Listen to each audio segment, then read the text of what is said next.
AI technology से तैयार की जाने वाली पाकिस्तान की पहली फिल्म द नेक्स्ट सलाहुद्दीन तवज्जो का मरकज़ बनी हुई है। ये फिल्म सुल्तान सलाहुद्दीन अयूबी की रूहानी विरासत और जो मौजूदा दौर के एक नौजवान यूसुफ की जद्दोजहद को एक ही दास्तान में समेटती है, उसे रिलेट करती है। फिल्म के मुसन्निफ़ और हिदायतकार फरहान सिद्दीकी आज हमारे साथ स्टूडियोज़ में मौजूद हैं, जो हमें बताएंगे कि ये फ़िल्म कैसे बनी, एआई को किस तरह से सिनेमा के साथ जोड़ा गया और दुनिया भर में इसको किस तरह से परसीव किया जा रहा है। अस्सलाम वालेकुम Farhan, very good morning to you. I hope you are really good. सबसे पहले तो this idea is wonderful to start a movie AI से उसे जनरेट करना। मैं क्यूरियस हूँ, आप लोगों का पूरा सेटअप पाकिस्तान में है, सब टेक्निकल स्टाफ एवरीथिंग, किस तरह से ये कॉन्सेप्ट जहन में आया कि गज़ा के मामले पर मुस्लिम दुनिया में क्या हो रहा है, इस सब पर आपको एक मूवी बनानी है और फिर ये कि उसे दुनिया भर में सेंड आउट करना है। देखिए, एज़ अ मुस्लिम जो है आपको कुछ ना कुछ दर्द होता है कि गाज़ा में, फ़लस्तीन में जो कुछ हो रहा है, उनके लिए कुछ ना कुछ हम करें। कभी हम फंडिंग के उसमें कर लेते हैं, कभी बस यही कर सकते हैं, या कभी हम कुछ शाउट कर देते हैं। बाकी क्योंकि जो फ़िल्म है ऐसा मीडियम है जो असर छोड़ जाता है लोगों में, और हमको दिखाना था कि जो वेस्टर्न के जो लोग हैं उनके दिलों में कुछ ना कुछ ये असर हो। अच्छा, एआई का सहारा इसलिए लिया है क्योंकि वहाँ जाके हम शूट नहीं कर सकते थे गाज़ा में, फ़लस्तीन में। तो एआई में क्या होता है कि आप लोकेशन को दिखा सकते हैं, जगह को दिखा सकते हैं। इस वजह से जो है एआई पे यूज़ किया है, और सारा का सारा जो है ये कराची पाकिस्तान में बना है।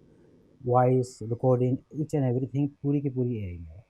अच्छा फरहान, ओवरऑल जिस तरह से देखा जाए, अगर कायद आज़म का रोल हम देखें या फिर सलाहुद्दीन का, तो जो इनकी एक पर्सनैलिटीज़ हैं और जिस तरह से ये एक नोबल और फेयरलेस पर्पस लेके आगे बढ़े, एआई से इस तरह से एक फ़िल्म बनाना और उसमें इस्लामिक टच लेकर आना, तो इसके पीछे क्या खुलासा, क्या नज़रिया रहा?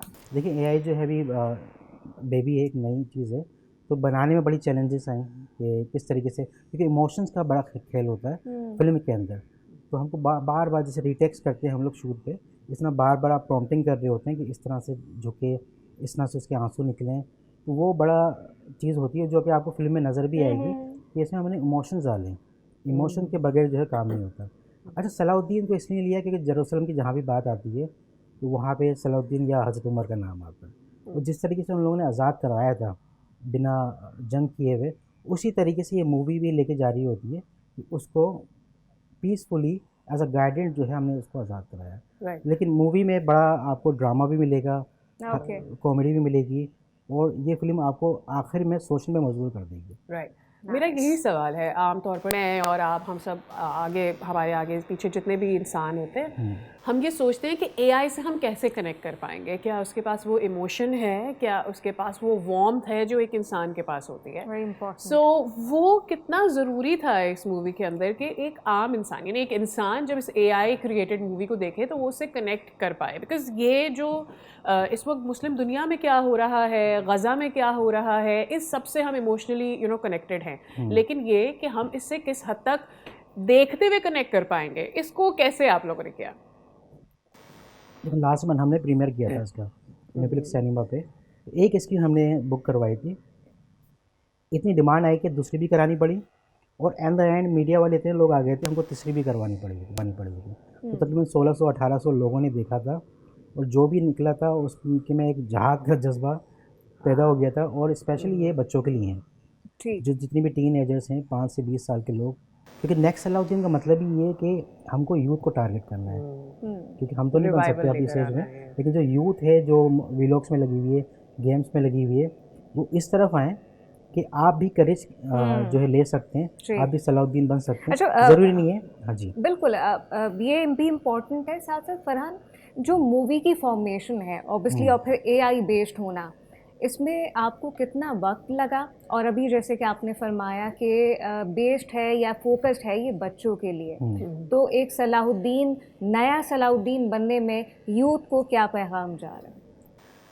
देखिए, एक तो इसको 1.5 साल लगा, क्योंकि राइटिंग में बहुत 1.5 साल का अरसा आपको कंप्लीट फ्रॉम सारी स्केच टू सेंसरशिप और सारी चीज़ें मिला मिल के 1.5 साल लगा इसमें, क्योंकि राइटिंग में काफ़ी टाइम लगा, क्योंकि वहाँ के कुछ ऐसे वाक़यात थे जो कंटिन्यूस चल रहे थे, क्योंकि वहाँ में गाज़ा के व्लॉगर्स वगैरह से और जो जर्नलिस्ट हैं उनसे मैं कनेक्ट था। तो कुछ चीज़ें हो जाती थी, उसको दोबारा राइट करना पड़ता था, कुछ दोबारा राइट करना पड़ता था। तो इसको 4 से 5 महीने राइटिंग में लगे, फिर जो है हमारे पास जो है एआई जो है अपडेट भी हो रही है, तो बहुत सारे शॉट्स हमने रीडू भी किए कि हमने कि ये चीज़ कर दी, एक बहुत बड़ी अपडेट आ गई है एआई में कि अब तो बिल्कुल रियल लगने वाला है। Yeah. तो हमने दोबारा से उसको Okay. वो काम किया रिक्रिएट इनिशियली इनिशियली। और जो नेक्स्ट हमारी 10 मूवीज़ आने वाली हैं उसमें आप इतना देखेंगे आप पहचान ही नहीं पाएंगी कि रियल है या अनरियल है। Right, that's great. अच्छा, अब मुझे ये बताएं कि एक एआई मूवी क्रिएट करना और फिर पाकिस्तान में रहते हुए उस मूवी को क्रिएट करना, आई एम श्योर आपका जितना भी क्राफ्ट्स पीपल होंगे वो भी पाकिस्तान से ही मौजूद होंगे। सो कितने स्किल्ड हैं वो लोग पाकिस्तान में, एआई में कितना लोग सीख रहे हैं, हमारे पास कितने ऐसे लोग हैं जो इस तरह की मूवी जब आप काम कर रहे होते हैं तो वो क्रू पाकिस्तान में रहते हुए पाकिस्तानी क्रू जो है वो उसका हिस्सा बन सकता है? क्या फ्यूचर नज़र आ रहा है? ये फ्यूचर बहुत अच्छा नज़र आ रहा है।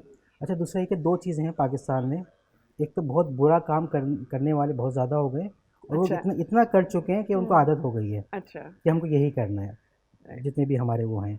अच्छा, अच्छे के लिए हमको टीनेजर्स को ही ट्रेन करना पड़ेगा, उनको ही, क्योंकि ये 3, 4, 5 साल से ट्रेन करते रहे हैं। जो मूवी जो हमारी टीम बन चुकी है, जो कोर टीम बन चुकी है, उनको 4 साल 5 साल से ट्रेन करते रहे। अच्छा, जब तक आप फिल्म मेकिंग का आपको सेंस नहीं होगा, सिनेमाटोग्राफी, डायरेक्शंस का, इमोशंस का, स्टोरी टेलिंग का, तो आप मूवी नहीं बना सकते। तो फिल्म जो एआई जो इंडस्ट्री है, जो चाइना में, सिंगापुर में बहुत बूम कर रही है। अब क्योंकि इनिशियल है पाकिस्तान में और नई चीज़ आने में लोगों को होता है कि यार ये क्यों हम देखें, ये तो आर्ट नहीं है, या ये तो कंप्यूटर से बनी हुई है। ये 90s में जब हम लोग फ़ोटोशॉप यूज़ करते थे तो जितने भी पेंटर्स वगैरह थे बोलते ये आप तो नहीं कर रहे, ये कंप्यूटर कर रहा है। तो वो सेंस अभी भी लोगों में यहाँ पे मौजूद है। और हाँ, एक तो एक की परसेप्शन लोगों में मौजूद रहना कि जी ये तो इंसान की मेहनत नहीं है, तो कंप्यूटर की मेहनत है, लेकिन ये कंप्यूटर की मेहनत खासी एक्सपेंसिव भी है। बहुत ज़्यादा। तो ये एक ऐसे क्रिएटर के लिए, एक ऐसे डायरेक्टर के लिए कैसे मैं इसको ज़रा पैरेलल ड्रॉ करूं कि यानी एक मूवी जो कि आप इंसानों की मदद से बनाते हैं, उसके लिए प्रोफेशनल एक्टर्स आप हायर करते हैं, बाकी सारा क्रू आपका प्रोफेशनल ह्यूमन बेस्ड होता है, लेकिन फिर एक एआई से आप क्रिएट करते हैं, तो ये कितनी एफिशिएंट है फाइनेंशियली? देखिए, इसमें आपको लोकेशन हायर नहीं करनी पड़ती, लोकेशन की परमिशन लेनी पड़ती, आपको किसी बड़े एक्टर्स के नहीं लगना पड़ता कि आ जाओ भाई, आ जाओ कर लो, उनकी टाइमिंग वगैरह।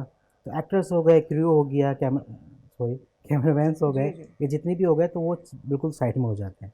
तो आपकी अपनी मशीनरी होती है बहुत, कंप्यूटर, वो फास्ट जीपीयूस वगैरह होना चाहिए, फास्ट इंटरनेट होना चाहिए, आपके पास जो है क्रेडिट्स होने चाहिए एआई के, तो बहुत एक्सपेंसिव होते हैं। यही कहना चाहती थी कि मतलब अब सब ह्यूमन पावर ख़त्म करने के बावजूद भी ज़ाती तौर पर एआई बहुत एक्सपेंसिव है, हाँ, एआई लेकिन मूवी क्रिएट करना। इवन के जो रियल शूट्स होती हैं उनसे आपके पास 60-70% कम हो जाता है। अच्छा फरहान, Right, ओवरऑल अगर फिल्म के बारे में आप बता सकें, कुछ स्टोरी के बारे में नाजरीन को बता सकें। ऑब्वियसली एक फॉर्मल जब रिलीज़ होगी तब तो देखेंगे ही, लेकिन जो ट्रेलर देखा उससे मुझे बहुत खुशी भी हुई कि पाकिस्तान में इतना शानदार काम हो रहा है और काम करने वाले लोग मौजूद हैं।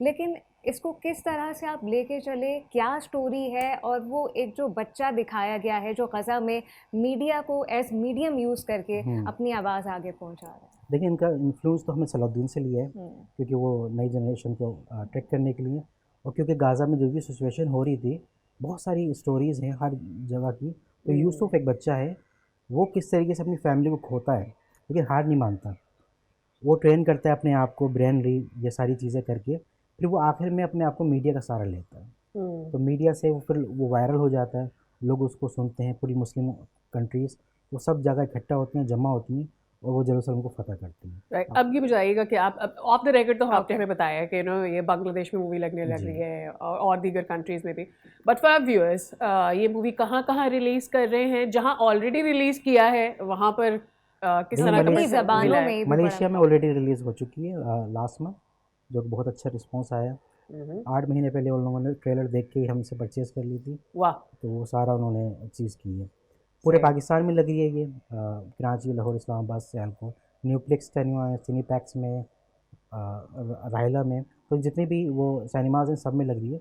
तो 42 स्क्रीन हमको मिली और हैं। डिफरेंट लैंग्वेजेस में भी अवेलेबल होगी। अभी जो पाकिस्तान में है इंग्लिश उर्दू में लग रही है, जी। और अरबिक में जो है मीना रीजन कतर में, राइट, और बांग्ला लैंग्वेज में, बांग्लादेश में, बांग्ला में लगी है। राइट, तो अब मजीद आपका इसको एक्सपैंड करने का भी इरादा है? जो रीजनल लैंग्वेज में भी हमारा है, पंजाबी और पश्तो में। अच्छा, that's ओवरऑल कितना आप होपफुल हैं इसकी सक्सेस को लेकर? ऑब्वियसली हम सब भी देख के शानदार काम देख के सब खुश भी होते हैं, लेकिन आपने चूंकि बनाया है, लिखा है, तो इसकी कामयाबी की कैसी देखिए, एक उम्मीद कॉज है? के लिए बनाई है, सक्सेस करने वाला ऊपर वाला है। हमने उसकी, हाँ, बेशक जाहिर बात बेशक है, बेशक। कमर्शियल मूवी नहीं है ये, मतलब आपको बहुत सारी चीज़ें मिलेंगी तो इसमें, लेकिन एक कॉज वो कंप्लीट हो जाए, एक गाज़ा में कुछ बंदा उठ जाए या मलेशिया में उठ जाए या बांग्लादेश में उठ जाए, तो बोले उसको कुछ मिल जाए, तो वही हमारे लिए बेहतर है। ठीक है फरहान, बहुत शुक्रिया आपके वक्त के Thank you लिए। so we much. Really hope good for your film, ना सिर्फ पाकिस्तान में बल्कि दुनिया भर में जहाँ जहाँ आप इस मूवी को रिलीज़ कर रहे हैं ये अच्छा करे, और जिस कॉज के पीछे आपने वो ये पूरा मूवी हो बनाई है सके। वो कॉज पूरा हो सके, लोगों तक वो राइट मैसेज सेंड हो Yes. सके जो कि डिलीवर करना चाह रहे हैं। बहुत शुक्रिया आपके वक्त के लिए। सब्सक्राइब करें और बेल दबाएं ताकि कोई खबर रह न जाए।